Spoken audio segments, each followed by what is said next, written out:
On July 13th, 1865, just after noon, showman Phineas Taylor Barnum watched his American Museum at Broadway and Ann Street in New York become a towering column of smoke.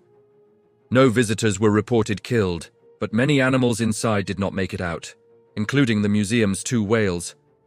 And right then, Barnum was teasing the public with talk of a new mermaid. So how did a famous hoax become one of the city's most unforgettable fires? It started like any summer day at Barnum's. Boot heels on wooden stairs, a brass band drifting through the halls, and a steady line of families paying a few coins to see the wonders inside. Street vendors called out near the entrance while kids pressed their faces to glass cases. Barnum sold the feeling that you were stepping into the whole world, all under one roof. Long before he became linked to a traveling circus, Barnum ran a museum that mixed natural history with show business. You could see stuffed animals, wax figures, live performers, and odd specimens that sounded scientific if you said them confidently enough. The building was part lecture hall, part theater, and part rumor mill, and Barnum was the man feeding the rumors.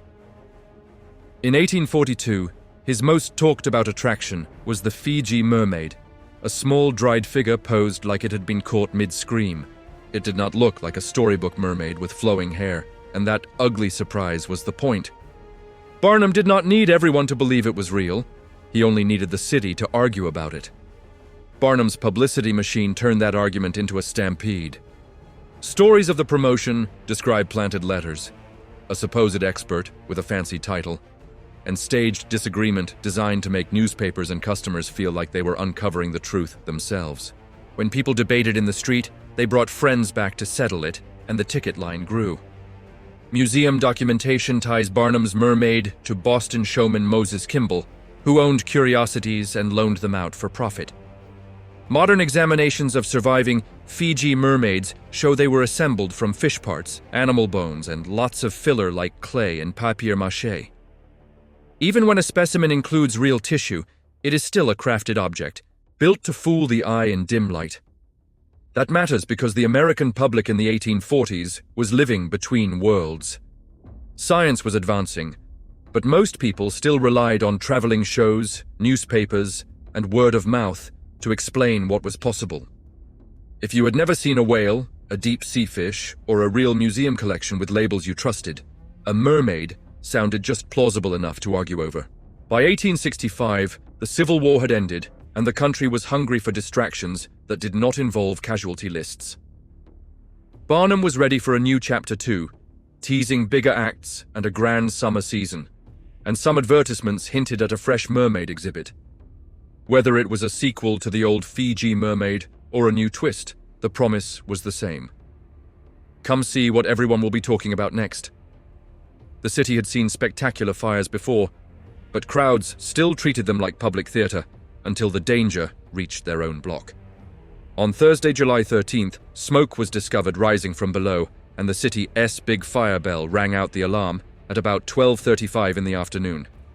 Inside, staff hurried visitors toward the exits while the fire began eating through dry wood, paper displays, and stage curtains.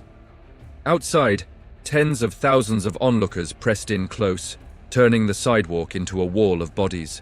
A worker reportedly ran up from the basement, shouting that his office was burning, and the warning spread through the halls faster than the smoke. The museum was packed with fuel, wooden staircases, packed showcases, painted scenery, and countless small objects that burned fast once the air got moving. Gas lighting and the era's loose fire prevention made containment more hope than plan. With crowds blocking access and confusion in the first response, the blaze gained the one thing it needed most: time. Visitors and performers could run, but animals in cages could not, and the biggest animals were trapped by their own exhibits. Accounts describe desperate attempts to smash glass and use tank water, but heat and smoke won quickly. By about 1:30, the roof gave way, and sections of the walls followed, leaving a roaring furnace where a museum had stood an hour earlier. The city's water system helped keep the blaze from jumping to whole neighborhoods, but it could not save the museum itself. After the collapse, the street filled with sirens, shouting, and the fearful thrill of seeing a landmark fall apart. Newspapers reported escaped animals and exaggerated rumors because a Barnum story always collected embellishments along the way. Barnum later rebuilt and tried again, but the 1865 fire is the one people remembered because it felt like the city's imagination burning in public. So did a genuine giant mermaid disappear into those flames? The honest answer is that there is no solid evidence Barnum possessed a real biological creature, and his career was built on exaggeration, staged controversy, and carefully planted publicity. If a new mermaid was being prepared, the safest bet is that it was another manufactured specimen meant to restart the old craze in a post-war crowd. That uncertainty is exactly why the rumor survives. Decades later, eerie photographs and second-hand claims pop up, and the lack of paperwork makes it easy to attach any strange image to a famous fire. When a story includes Barnum, a museum, and a creature from the sea, people want it to end with a secret shipment and a cover-up, not with props turned to ash. What we do know is that Fiji mermaids did not vanish with Barnum's building.